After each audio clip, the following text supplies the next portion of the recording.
माँ के गर्भ में शिशु क्या सोचता है? आज हम आपको बताएंगे कि जन्म लेने से पहले बच्चे अपने माँ के गर्भ में क्या सोचता है। हम सभी जानते हैं इंसान जन्म लेने से पहले अपनी माँ के गर्भ में 9 महीने समय व्यतीत करता है। बच्चा जब माँ के गर्भ में पहली बार आता है तो माँ उस बच्चे की इस मृत्युलोक में आने से पहले ही कई सपने बुनने लगती है। लेकिन क्या आप जानते हैं कि बच्चा अपने माँ के गर्भ में क्या सोचता है और उसे गर्भ में क्या सजा भोगनी पड़ती है? अगर नहीं तो इस पोस्ट को अंत तक जरूर पढ़े, क्योंकि गरुड़ पुराण में जीवन मृत्यु स्वर्ग नरक पाप पुण्य मोक्ष पाने के उपाय आदि के साथ यह भी बताया गया है कि शिशु को माता के गर्भ में क्या क्या कष्ट भोगने पड़ते हैं और वह किस प्रकार भगवान का स्मरण करता है। माँ के गर्भ में क्या महसूस करता है, उस समय उसके मस्तिष्क में क्या क्या बातें चलती है। कर्मकांड की प्रीतकल्प अध्याय में पक्षीराज गरुड़ भगवान विष्णु से पूछते हैं कि हे प्रभु, जब कोई आत्मा दूसरा शरीर धारण करने से पहले अपनी माँ के गर्भ में होती है तो वह कैसा महसूस करती है, कृपया मुझे विस्तार से बताएं।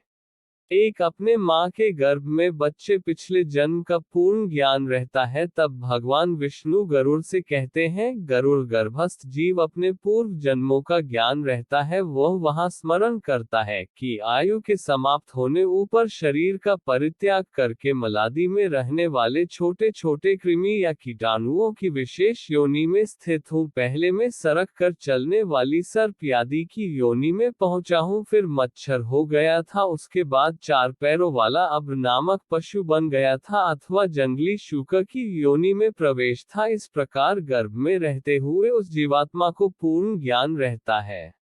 2 गर्भ में शिशु पिछले जन्म के कर्म को याद करके पछताता है, किंतु उत्पन्न होते ही वह तत्काल उसे भूल जाता है। उसे याद आता है कि मैं दूसरे को चलने का विचार करता रहा, मैंने शरीर की रक्षा के लिए धर्म का परित्याग करके द्विच्छल कपट और चोर प्रति का आश्रय लिया। फिर गर्भस्थ जीव को याद आता है कि उसने अपने पिछले जन्म में अत्यंत कष्ट से स्वयं लक्ष्मी को एकत्र किया था, किंतु अभिलाष धन का उपयोग वह नहीं कर सका और अग्निदेव अतिथि और बंधु बांधव को स्वादिष्ट फल तथा तांबूल दे करके मैं उन्हें संतुष्ट करने में असफल रहा।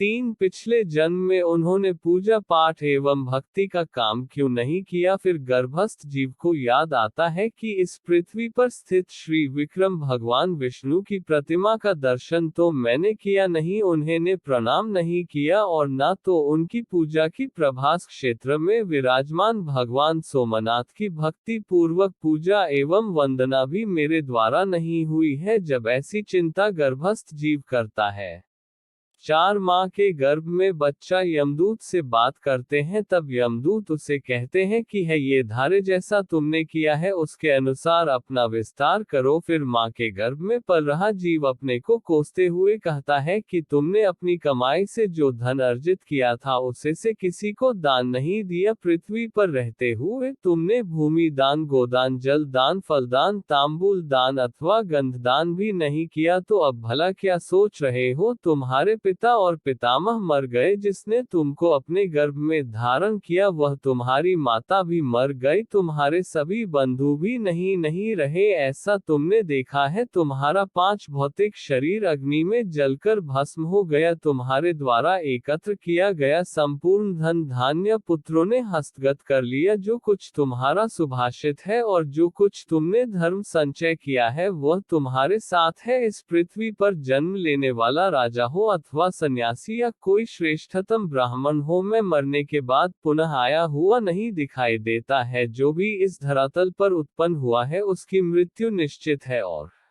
5 माह के गर्भ में बच्चे जीवन चक्र से मुक्त करने के लिए भगवान से प्रार्थना करते हैं। इसके बाद वह विलाप करने लगता है और मैं भगवान से प्रार्थना करता है कि यही प्रभु, जब जन्म के बाद मुझे पुनः मृत्यु को ही प्राप्त होना है तो फिर मेरा जन्म क्यों हो रहा है? अगर संभव हो तो मुझे जीवन मृत्यु के चक्र से मुक्त करिए। गरुड़ पुराण के अनुसार फिर माता के गर्भ में पल रहा शिशु भगवान से कहता है कि मैं गर्भ से अलग होने की इच्छा नहीं करता, क्योंकि बाहर जाने से पाप कर्म करने पड़ते हैं जिससे नरक आदि प्राप्त होते हैं। इस कारण से मैं बहुत दुखी हूँ आपके चरण का आश्रय लेकर मैं आत्मा का उद्धार करूंगा। माँ के गर्भ में पूरे 9 महीने शिशु भगवान से प्रार्थना ही करता है। 6 माह के गर्भ से बाहर आने में असहनीय पीड़ा होने के कारण पिछली बातों को भूल जाते हैं, लेकिन ये समय पूरा होते ही जब प्रसूति के समय वायु से तत्काल बाहर निकलता है तो उसे कुछ याद नहीं रहता। साइंस के अनुसार मां की गर्भ से बाहर आने वाली शिशु को काफी पीड़ा का सामना करना पड़ता है, जिसके कारण उसके मस्तिष्क पर काफी जोर पड़ता है। शायद यही कारण है कि उसे कुछ भी याद नहीं रहता, लेकिन गरुड़ पुराण के अनुसार प्रसूति की हवा से जैसे ही श्वास लेता हुआ शिशु माता के गर्भ से बाहर निकलता है तो उसे किसी भी बात का ज्ञान नहीं रहता। गर्भ से अलग होकर तुम्हें ज्ञान रहित हो जाता है, इसी कारण जन्म के समय वह रोता है। 7 माह के गर्भ में बच्चे शिशु खुद को एक पिंजरे में कैद महसूस करता है। इन सब के अलावा गरुड़ पुराण में भगवान विष्णु ने ये भी बताया है कि जब शिशु गर्भ में 6 मास का हो जाता है तो वह भूख प्यास को महसूस करने लगता है और माता के गर्भ में अपना स्थान बदलने के लायक भी हो जाता है। तब है कुछ कष्ट भी भोगता है। माता जो भी खाने के रूप में ग्रहण करती है उसकी कोमल त्वचा से होकर गुजरता है और इन कष्टों के कारण कई बार शिशु माता के गर्भ में ही बेहोश हो जाता है। 6 माह के बाद शिशु का मस्तक नीचे की ओर और पैर ऊपर हो जाते हैं। ऐसी स्थिति में वह चाहकर भी इधर उधर हिल नहीं सकता। मैं खुद को एक पिंजरे में बंद किए पक्षी की तरह महसूस करता है।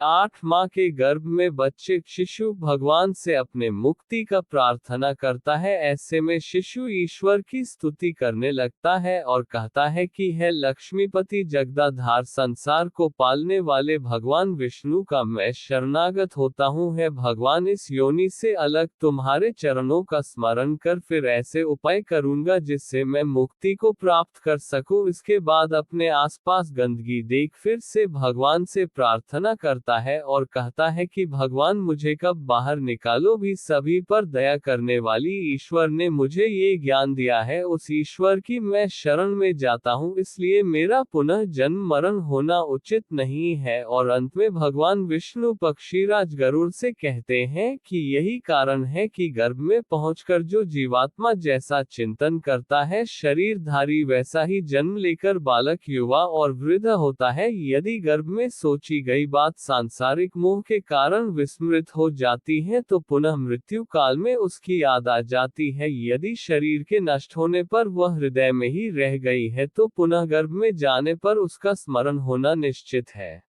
आज हमने आपको बताया कि बच्चे माँ के गर्भ में क्या सोचता है। अपने माँ के गर्भ में बच्चे पिछले जन्म का पूर्ण ज्ञान रहता है। गर्भ में शिशु पिछले जन्म के कर्म को याद करके पछताता है। गर्भ में बच्चे सोचते हैं कि पिछले जन्म में उन्होंने पूजा पाठ एवं भक्ति का काम क्यों नहीं किया। माँ के गर्भ में बच्चा यमदूत से बात करते हैं। माँ के गर्भ में बच्चे जीवन चक्र से मुक्त करने के लिए भगवान से प्रार्थना करते हैं। माँ के गर्भ से बाहर आने में असहनीय पीड़ा होने के कारण पिछली बातों को भूल जाते हैं। माँ के गर्भ में बच्चे शिशु खुद को एक पिंजरे में कैद महसूस करता है। माँ के गर्भ में शिशु भगवान से अपने मुक्ति का प्रार्थना करता है। मुझे आशा है कि आपको ये पोस्ट पसंद आया होगा। आप जान गए होंगे कि जन्म लेने से पहले बच्चे अपने माँ के गर्भ में क्या सोचता है। अगर आपको ये पोस्ट पसंद आया हो तो इसे शेयर अवश्य करें।